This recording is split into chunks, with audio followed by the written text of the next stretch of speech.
My name is Michael Caine. And I'm Morgan Freeman. Welcome to the Graham Norton Show.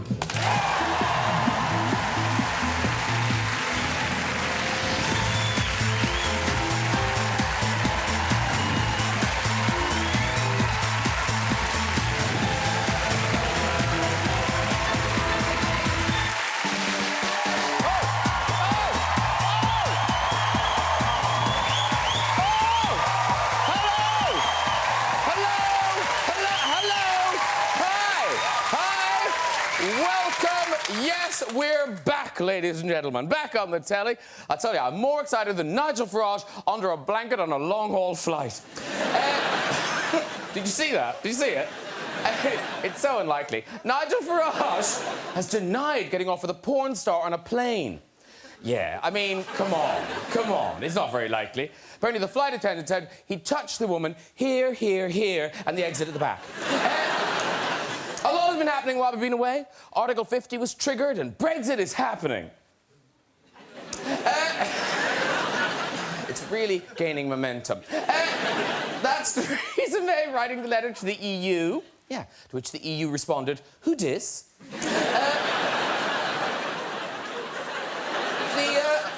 The Brexit discussion is going very well. I mean, 4 days in, we were already talking about going to war with Spain, but you know. All about Gibraltar, isn't it? We're basically having an argument over a piece of rock. It's like a hen night in Blackpool. But it's the principle, isn't it? It's the principle. It may just be a big rock with monkeys on it, but it's our big rock with monkeys on it. And we stole it fair and square. Nicola Sturgeon. Woo, Nicola. She called for a second independence referendum. This is Nicola writing the letter to Theresa May. And this is Theresa May receiving it.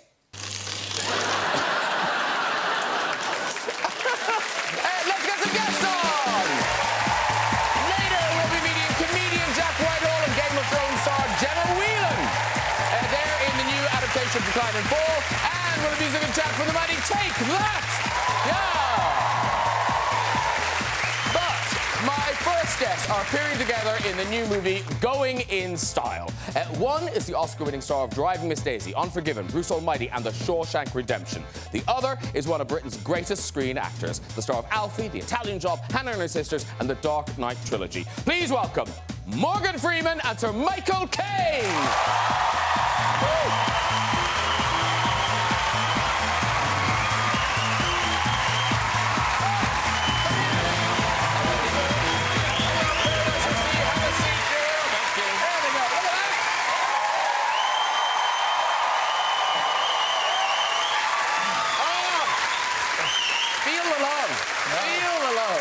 Yeah. Oh, wonderful. Hiya. Very nice to have you. Neither of you been on the show before. In fact, Morgan, am I right? Have you ever been on a British chat show before? Yeah, you've been on here. I've been on here? I bet you've been on here, yeah. No, not with Graham. No, I'd remember that. Yeah. Well, maybe not. I don't know. It's all a blur. Well, I would remember. You would. Remember. You'd remember. Yeah, you certainly wouldn't have come back. So, yeah. Don't be telling people how well you know me now. So you're busy. This is the end. You were saying of your global. Yeah, we've been in New York publicising this. There's a premiere here and New York tomorrow. And New York. Yeah. That's clever. Yeah. But you're not going to both of them. No. No. Are you going to either of them? No. Oh, I see. Well, we're not talking about premiering now. He's already premiered. No, I see. Opening, Yeah. opening. It opens. No, we can't go to all of them. They open in 1,200 cinemas. Yeah, I mean, you like the film, but not that much. Yeah, I know. I've seen it 3 times. And, you know, I don't laugh as much as I did the first time. Well, we'll talk about the movie in a bit. I must say, though, I've had a very busy week. What have you been doing? Just celebrating. Oh, wait a minute. Oh. I've got something for you. Really, Michael? Yeah. Don't let this out. It was your birthday on Tuesday, wasn't Michael, you shouldn't have. I'm embarrassed now. It's a beautiful birthday. Thank you so much. Oh. It's a lovely card with a picture of Michael on the front. Now, this is one of the talking cards, isn't it? Yeah, open it. OK, let's have a listen. Now, listen. It's your birthday, and not a lot of people know that. So here's your card, and remember, you're supposed to blow the candles out. That sounds really good to me. Is that a good one? Oh, yeah, it's a good impression, yeah. But the best impression of my voice I've heard is Tom Hanks. Really? He did it on the Late Show in New York, yeah. I saw him, I was surprised. Well, I know Tom Hanks, and he'd never done it for me. And do you know there's this shortcut to say your name as the way the impressions? Yeah. People say, you say, my cocaine. Yeah. Like the drug, but loud. Yeah, but I'll tell you a story about that. Oh, yes. I was making a picture in the Philippines, and I'm in Manila, and we were invited to this very, very posh, expensive house to a party. And I'm being introduced to people and standing, getting a drink and all that. And the hostess is standing over there, and she's looking at me rather nastily, considering that I'm a guest, you know. And there was a moment when I was a bit free, and she went... So I went over her, and she said, "Are you a drug dealer?" I said, "No. Why do you ask?" She said, "Why is everybody calling you my cocaine?" You know that story's true because you couldn't make it up. A lot of people at the party going, "Where's my cocaine?" Over there. I over it, said, "Not you." Well, listen, the movie, going in style. It opens tonight, because it's Friday now. Is it Friday? Yeah, it's Friday now. Oh, I see. Yeah. Because I was just going to... Told you. I was just going to correct him. Yeah. Friday. Yeah, it's Friday, isn't it? Yes, it is. Yeah. Thank God. It's Friday. Yeah. We don't have to get up in the morning. No, it's lovely. But lie in. Have a lie in. Yeah. The movie, it's a kind of classic comedy caper. It's the two of you and Alan Arkin. So tell us about it. Who do you play? What's it about? You start, go on. Okay, I play a guy named Willie. I play a guy named Joe. He's very helpful. Really? I want to see it now. We say that in the movie. You know, you'll be surprised. No, what it is a comedy about three old men who fall on hard times through different social reasons, and they decide to, in my case, they take away my mortgage, and then the firm we work for closes and goes abroad, and we all lose our pension. So we decide to rob the bank of exactly the amount of money we've lost, which is what we do, and then we get a bit over and we give it away to charity. Yeah. But I disagree. They're there. He's going to disagree, listen. Yeah, it isn't a comedy. Don't go to this movie if you haven't been already. No. Don't go thinking it's a comedy. This is not a comedy. Michael, this is not a comedy. I keep telling you, it's not Let me a comedy. put it this way. It's a very funny drama. Is that better?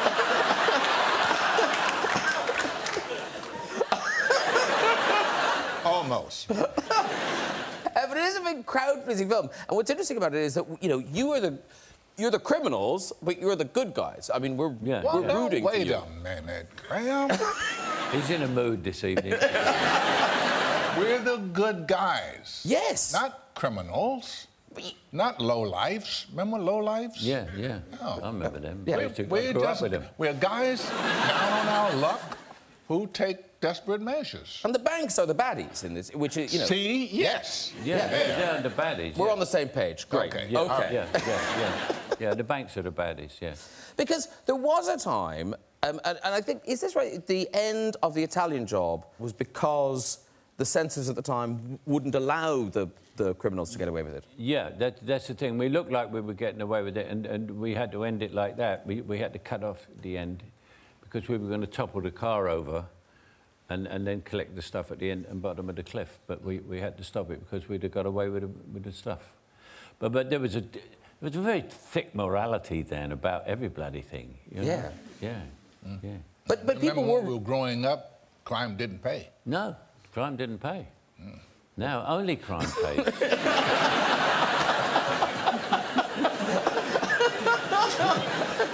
There's an awful truth to that.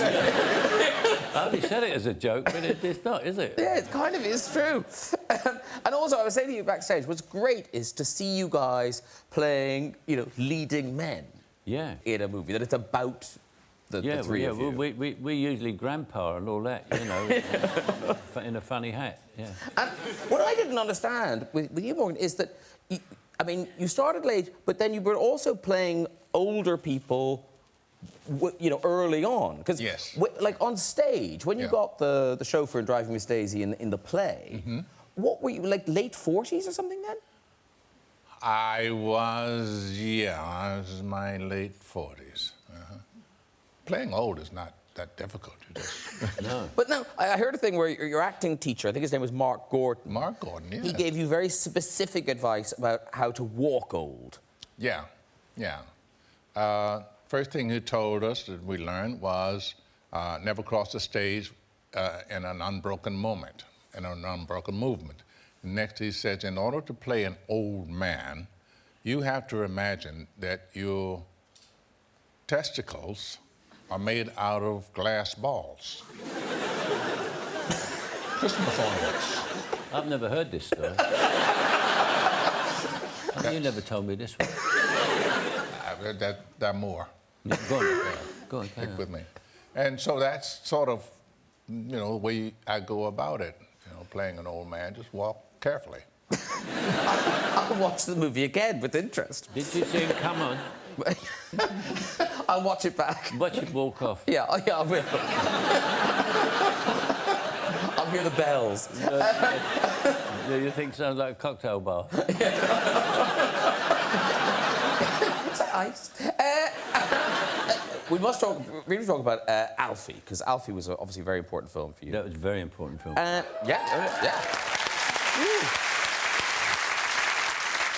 When you watch it, it's such a British film, and yet it was a success globally, wasn't it? Yeah, everywhere. Everywhere except France. It was a success. It was a success. And I had a best friend who was a Frenchman. And I said to him, I said, Alfie was a success all over the world. I said, I was nominated for an Academy Award. I said, and it was a disaster in France. I said, why that? He said, well, we couldn't believe an Englishman could make love to 10 women. I said there were 11. And 2 of them were French. Yeah, twisting the knife. And talking of hit movies, Shawshank Redemption, obviously, you know, great movie. one of your most... Yes, everyone loves that movie. And if that's one of those movies, anyone puts their, you know, best films of all time list together, it's always it's always on there. It's always on there. And yet, that film has never been a Tanked hit. at the box office. And the reason for that is, of course, is that the only real marketing movies get, I think, is word of mouth. You can promote it all you want, but if the first few audiences go there and come back and can't say, I really saw this great film, then you're not going to go very far. So people went to see the Shawshank Redemption, and then they came back, oh man, I saw this really terrific movie. It's called the Shank Sham. Shim Shark. One lady saw me in the elevator one time. She said, oh, I saw you in the Hudsucker Reduction. So if you can't get word across, then it just doesn't do well. Yeah, you know, you can't say it. That's why Alfie did well. Boom, we got it. And was that the film that turned you into sort of Mr. Narration? Yeah, that was it. Because it's so special, that narration. And now, we have got a little kind of Shawshank mashup. So would you mind lending your voice to it? I go on. Okay. Yeah, there you go.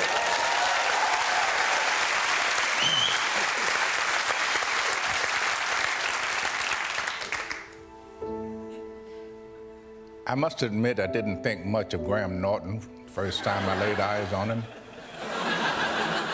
Looked like a stiff breeze could blow him over. That was my first impression of the man. I could see why some people took him for annoying. He had a walk and a talk that just wasn't normal around here. And boy, did he drink. He drank like a man without a care or worry in the world. I hope to finish this talk show one day. I hope Michael stops talking for just 1 second. I hope people stop asking me to do stupid voiceovers like this. I hope. Oh, very good. Morgan Freeman. Very good. Thank you very much for doing that. Right. It's time to meet our next guest tonight. But Michael, are you feeling a little left out in the reading aloud stakes? Yeah, I am, yeah. Yeah, good. So would you, if you look down there, you can introduce the next guests. Okay. Right. My next guests are the stars of the new BBC comedy drama, Decline and Fall. He is one of the UK's top comedians, and she is one of the stars of A Game of Thrones. Not a lot of people know that. Please welcome Jack Whitehall and Gemma Whelan. You stay there, stay there. Don't move down there. Hey!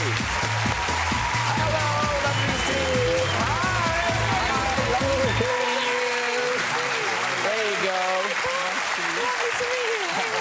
Now, welcome both, Jack and Gemma. Here you all are. Now, Morgan and Michael... Instead, I can touch him. So. Okay. Well, What's going on up there? Nothing. yeah. Turn my back for 1 minute. The girl comes, you know. I'm going to watch a monitor.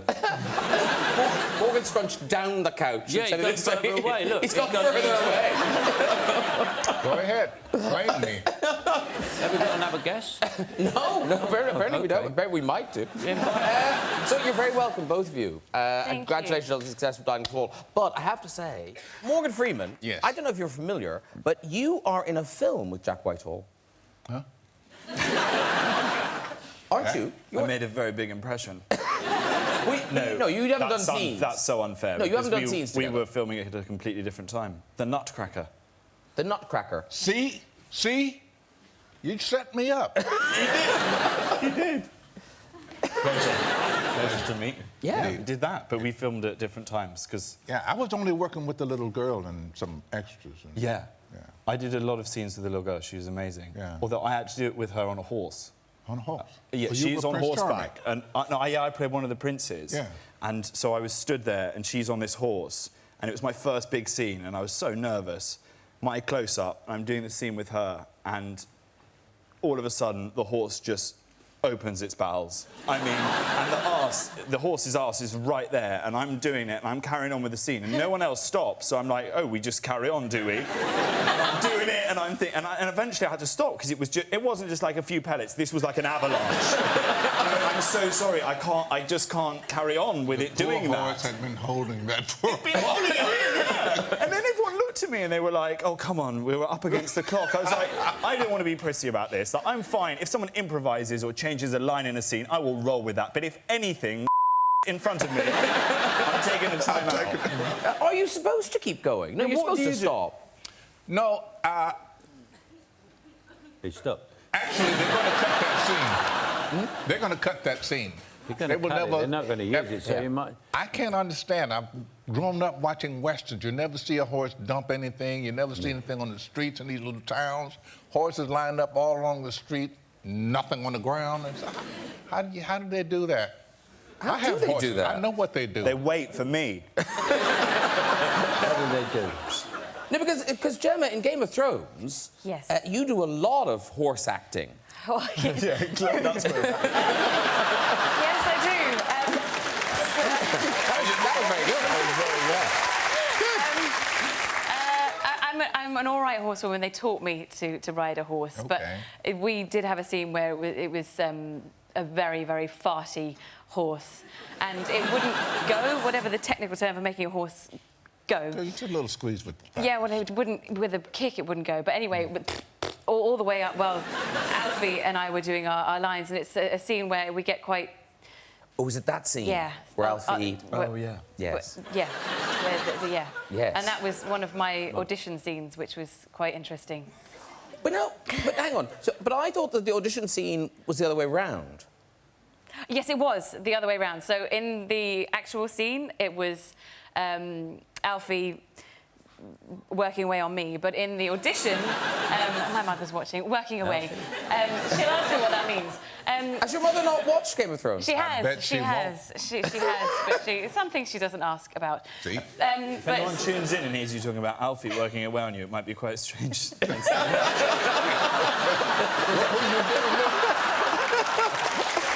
I don't remember being in this show. But in the original script, it was that my character, it said Yara, my character, is worrying his yeah. Did you leave the hob on? Sorry, Morgan. We established our relationship. I think we did really. That's some sort of bucket list, Gemma. And then I said to Morgan, I can die. But she is worrying, and I obviously sort of understood that to be, you know, working away back there. But anyway, and I had to do that in my audition, on a chair, sort of looking straight ahead, very, very dramatically, with just one casting director in a room and a very sort of ashamed cameraman go, "That's not how you do it." Ooh. I got the job. and this is the final season, right? It is, well, it is, but it's split into two, like they did in Breaking Bad. They sort of cut the final season into two lots. So I think it's 7 episodes and then 8 episodes next year. Okay. Which they're calling season 8, but it's 7. And are you in all of it? Maybe. Hopefully. Can't say. Yeah, hopefully. Yes. Now, you look at this sofa. You look at this sofa, and you've got two sort of, you know, venerable acting legends at this end, and then more relative greenhorns down the other. So, I just wondered if there was any, you know, advice you give the youngsters, because Jack, I know you were a little paranoid, and you foolishly Googled yourself, didn't you? Oh, yeah. I'd read that, I'd read some things that you should remember when you're acting, and one of them was about stillness. Mm-hmm. You have to be still in scenes. So I was like, that's what I need to do. I just need to be really still in every scene that I do. So I did this scene. I mean, I just didn't move, just stared at the person opposite.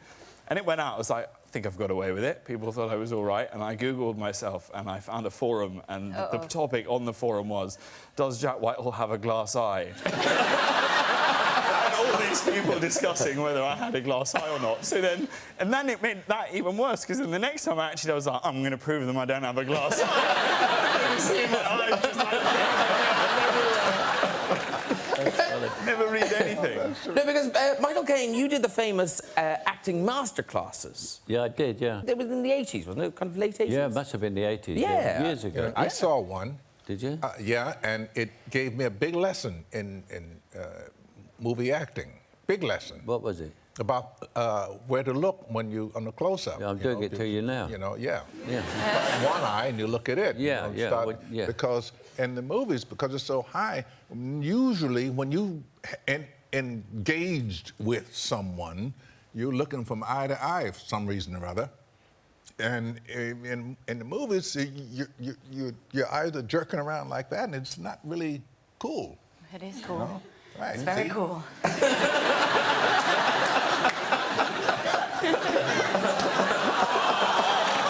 A little later, darling. No, you were also positioned behind you. There's a camera, right? Yeah. I'm talking to you. Yep. So if I'm naturally talking to you, my two eyes are on you here, and we're talking. In a camera, I move over to there, and my other eye is in the camera, but I'm looking at you. Ooh. That's Very the good. trick.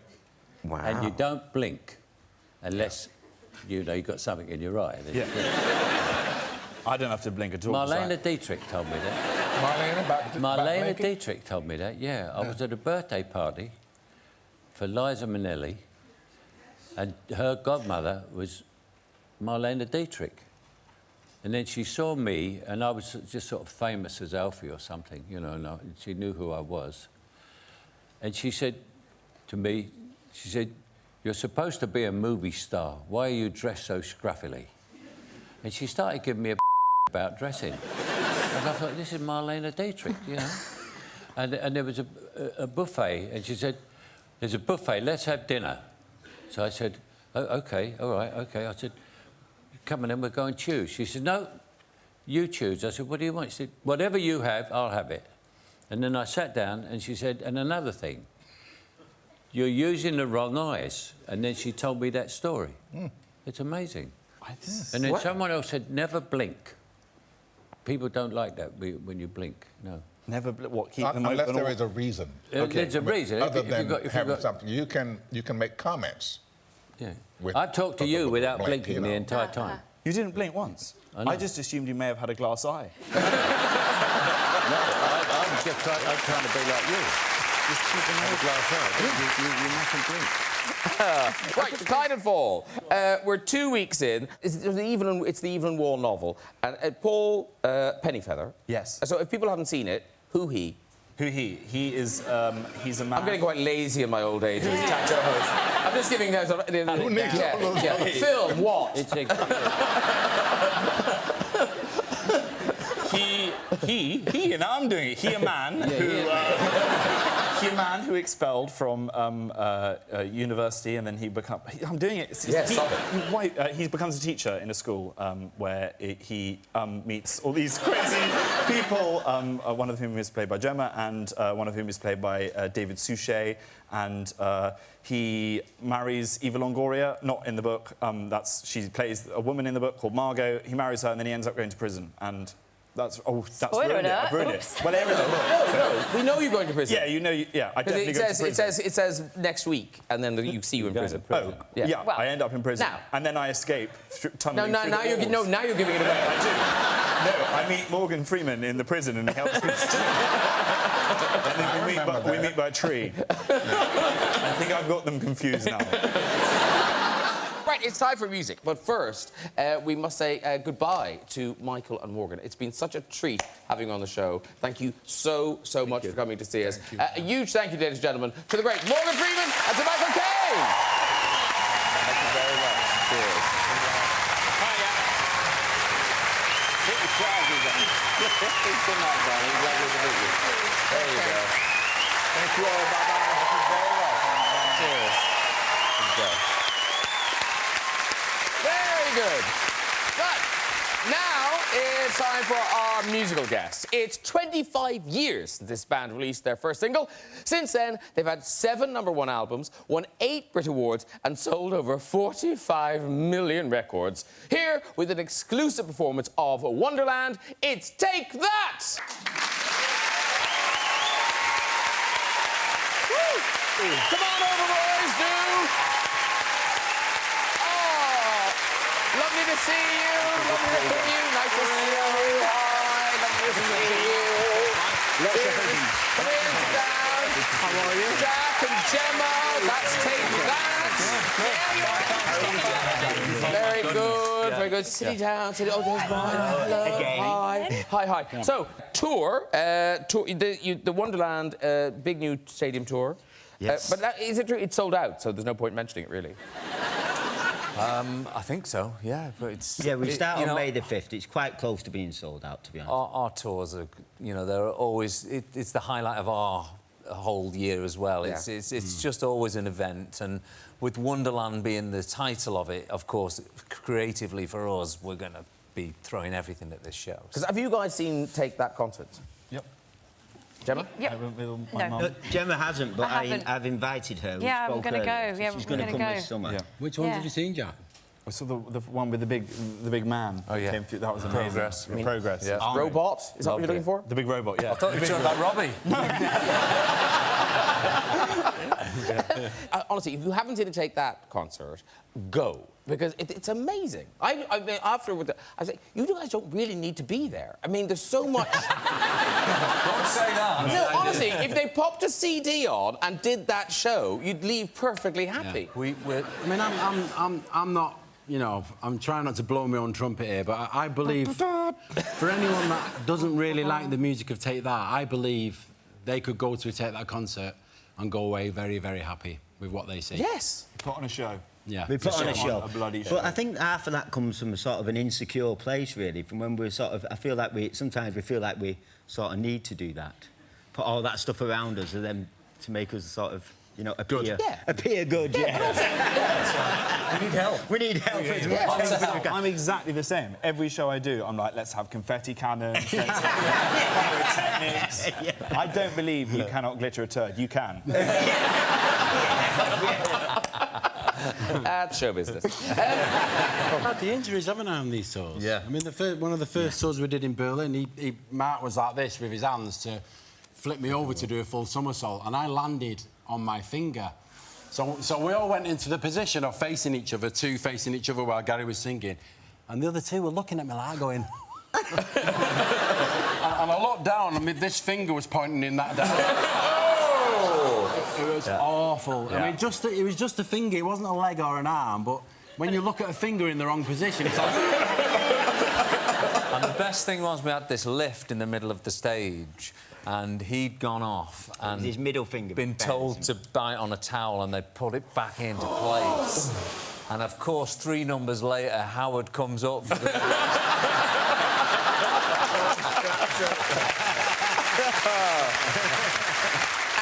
Very quickly, Jack, you are also... It's not a tour. You're doing 3 shows. Yeah, I did a massive tour, and then I'm doing it, and I'm extending it, and I'm going to do it again in the summer. Oh, OK. Yeah, and there's going to be, like... Shows and that. I'm like, take that. No, I'm not like, take that. But, you know, I model myself and people like, take that. I like putting on a show. I like it being... There's a musical number at the end. Why not? Why the hell not? Yeah, it's over then. Because I haven't written any jokes. And I'm filling 5 minutes with this. No, but if I could sing, then that would be it. Stand-up would be over. Stand-up is the hardest job in the world. It's got to be. Yeah. No, but like, so hard. I'd give it up in a second if I could just do a bit of backing with you guys. Are you asking? Yeah, I'm offering it. I'll do it just a couple of weeks, see how it goes, and if you don't like me, then just ditch me. Well, listen, congratulations. Thanks for doing that. Good luck with the tour. Take that, everybody. Thank you.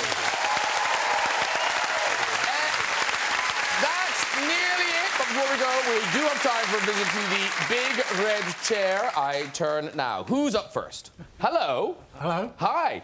You're on. What's your name? Wayne. Wayne. Lovely. And what do you do, Wayne? I'm a London bus driver. Woohoo! Maybe don't tell us the number of the bus, but what sort of area might you be in? Central London. Wow. Central London. You know, one of those buses. All right, Wayne, off you go with your story. OK, I was driving my bus one day and I arrived at a bus stop, opened up both sets of doors, and people getting on and off as usual. And then basically, looking through my rear view mirror, I see these 4 gentlemen walking through the back doors. And there's only bringing on board a dining room table and chairs. Oh my God, what's going on here? I said, excuse me. I said, what's going on? They said, that's OK, driver, just carry on, just drive. You know, we're going to Edgware Road.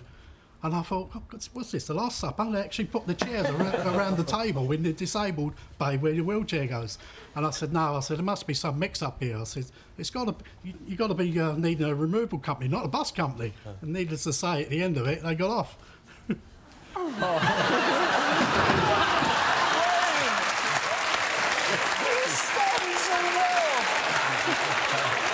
really held on then, didn't we? We did. I thought it was going to be a climax. I was hanging on. There's so much. I know. People are telling me, you know, what's the funniest, most interesting thing that's ever happened to you? Wayne drives a bus every day, and that's it. That's it. No heart attacks. Nobody themselves. Nothing. And sure enough, they got off.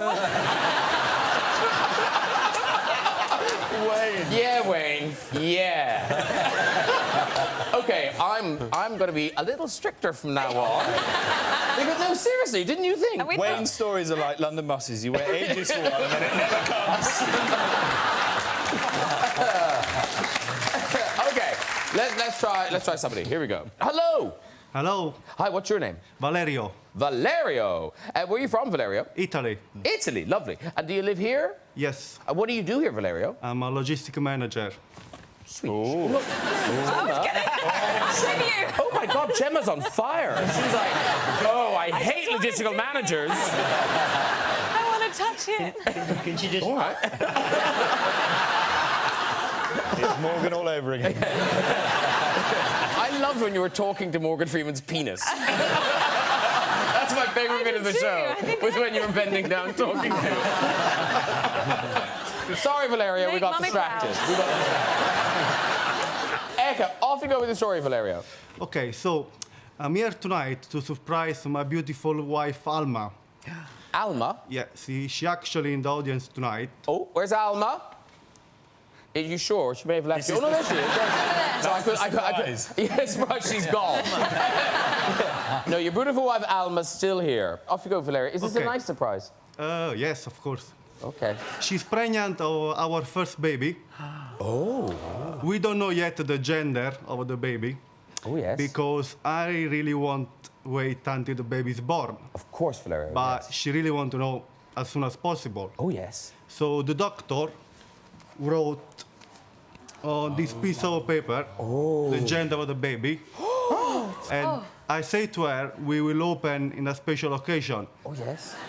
So because she really loves you and your show, I believe that tonight is the best occasion.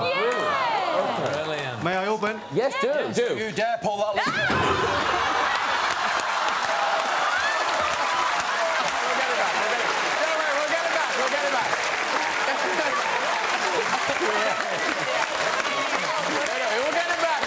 We'll get it back. Okay, get Valeria back. I'm sorry, Valeria. Okay, this is it. Wait. Here we go. So, Alma, are you ready? It'll be a boy or a girl? And if it's a boy, you're calling it Wayne. Here we go. The baby is a girl.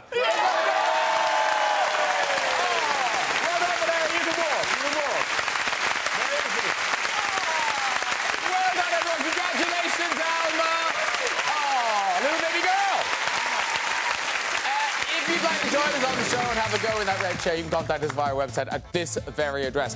That's it for tonight. Please say thank you to my guests. Take that! Jack Whitehall!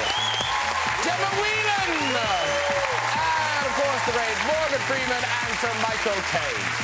Join me next week with musical guest Jennifer Hudson, actress Keely Hawes, Doctor Who Peter Capaldi, comedian Miranda Hart, and Hollywood legend Warren Beatty. I'll see you then. Good night, everybody. Bye. Bye-bye.